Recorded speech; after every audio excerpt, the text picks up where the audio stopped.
আলিমুল্লাহ স্যারের বিদায় অনুষ্ঠান। এখানে উপস্থিত আছেন মাননীয় প্রধান শিক্ষক, অন্যান্য শিক্ষক বিন্দুনি এবং আমার সামনে উপস্থিত প্রবীণ বড় ভাই বোন এবং আমার সমবয়সী এবং আমার ছোট্ট ভাই বোনদেরকেও জানাই আসসালামু আলাইকুম রহমতুল্লাহ। বিদায় খুব ছোট্ট একটি শব্দ, কিন্তু বিদায়ের অর্থ হয়তো আমরা প্রকাশ করতে পারি। আজকে আমাদের জনাব আলিমুল্লাহ স্যারের বিদায় অনুষ্ঠান। আসলে বিদায় কি হয় না। যখন ক্লাস 6 ভর্তি হয়েছিলাম তখন ভয় পেতাম, নতুন স্কুল, নতুন স্যার, নতুন বই কিভাবে সামলাবো। কিন্তু আমাদের এই শিক্ষক কখনো আমাদের বুঝতে দেয়নি যে আমরা শিক্ষক।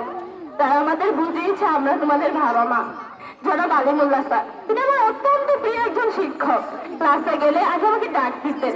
এখন হয়তো আর স্যারকে আমি লাইব্রেরি দেখতে পাবো না, স্কুল প্রাঙ্গণে দেখে সালাম দিয়ে বলতে পারবো না স্যার কেমন আছেন।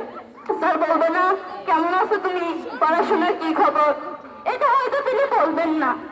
তার দেখা হয়তো আর পাবো না, কিন্তু তিনি আমাদের এমন একজন শিক্ষক, তিনি আমার মায়েরও শিক্ষক। মার সাথে মাঝে মধ্যে গল্প করতাম। আমি জানো আজকে আলিমুল্লাহ স্যারের ক্লাস ছিল, স্যারেরা আমাকে প্রচুর আদর করে। আমি তখন বলতো যে আলিমুল্লাহ স্যার আমাদের শিক্ষক ছিলেন, কতটা শ্রদ্ধেয় যে আমার মা তাকে সম্মান করে। আমার মায়ের শিক্ষক আমার শিক্ষক, আমার পিতৃ সমতুল্য শিক্ষক। স্যারের কাছে হয়তো অনেক খারাপ করেছি, স্যারকে হয়তো অনেক কটু কথা বলেছি, স্যার আপনি ওদের মাফ করে দিবেন। আসলে আপনাদের ছাড়া হয়তো আমরা এতটা ভালোভাবে শিক্ষা গ্রহণ করতে পারতাম না। আপনি আমাদের শিখিয়েছেন যে ক্লাস ইংরেজি কোনো কঠিন বিষয় না।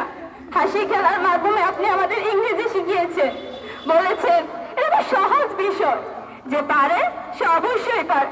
স্যার কেউ আর ঘুরে নিয়ে বলবে না প্রেজেন্টেশন করো, বলো তুমি, আমি আছি তোমার পাশে। কেউ হয়তো ক্লাস শেষে আর বলবে না যে তুমি সবাই কেমন আছে। আমি কিছু বলতে পারতেছি না জানেন, হয়তো আমার বিদায় 2027 সাল, কিন্তু আমি যখন 2021 সালে স্কুলে পাড়া দিয়েছিলাম তখন জানতাম না যে আমার এই শিক্ষকগুলো আমার বাবা মা হয়ে যাবে, আমার বাবার থেকে আপন হয়ে যাবে। আমার বাবার সাথে আমি এতটা সময় কাটাই না যেখানে কিনা স্কুলের শিক্ষক এবং শিক্ষিকাদের কাছে কাটাই। গত বছর আমরা দুজন শিক্ষককে বিদায় দিয়েছি, জনাব মাজাউল স্যার এবং তাজুল ইসলাম স্যার।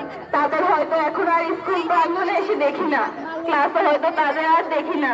সেই বই নিয়ে এসে বলে না কি আজকে পড়া শিখে এসেছো, বাড়ির কাজ নিয়ে এসেছো, বলে না। আরে স্যারকে হয়তো আজকে পড়া আমরা দেখবো না।